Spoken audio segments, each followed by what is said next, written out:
Happy New Year po mga kahivi, mga kasipag. Sana masaya ang New Year ng mga kahivi, mga kasipag.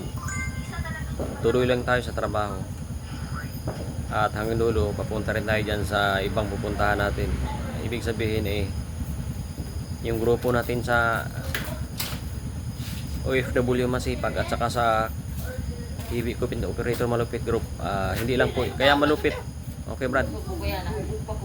Kaya malupit yan kasi ang tawag ko yan sa grupo natin ay papunta tayo dyan sa yung tinatawag nila na mundo ng pagninegosyo nung tatahakin natin.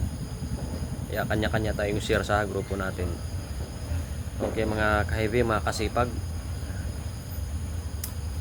Dalawa yung grupo natin mga ka-heavy at mga kasipag sa mga OFW at saka sa mga ka-heavy. Sa trabaho ko kasi line sa trabaho ko yung part of trabaho ko rin yung ka-heavy.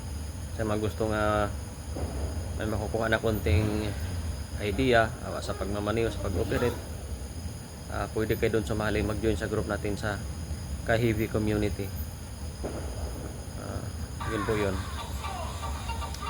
At saka mabuhay din tayong lahat ng mga OFW sa OFW masipag. Happy New Year sa ating lahat mga ka-heavy, mga ka-OFW. Happy New Year. Merry Christmas and Happy New Year sa lahat. Tapos puso pa akong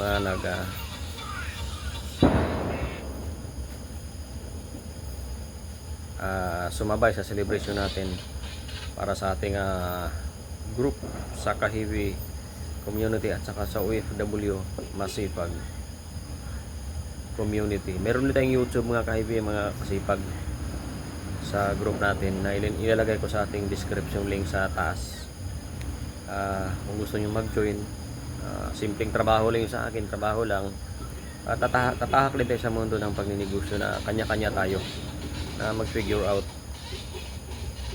Kaya yung group natin hindi lang yan pag-ooperate may something yan mga ka-heavy, mga ka-OFW. Papunta tayo dyan, akala nila hanggang dyan na lang tayo, hindi. Meron tayong level na gusto natin mag-level up sa buhay. Kaya sabay-sabay tayo. Okay mga ka-heavy, mga kasipag, ingat tayong lahat. Lalo na sa New Year na to. Keep safe sana. Maganda rin yung yung New Year New Year nyo, sana maganda rin. Maganda yung New Year nyo. Meron naman tayong kanya-kanya na hindi masyado maganda. Sa problema sa pamilya, problema sa iba ba dyan, pero lagi tayong magtiwala sa Panginoon, na magtiwala tayo sa Kanya, na pagdarasal natin na may pangarap tayo. Okay mga ka-heavy, mga kasipag, I love you all.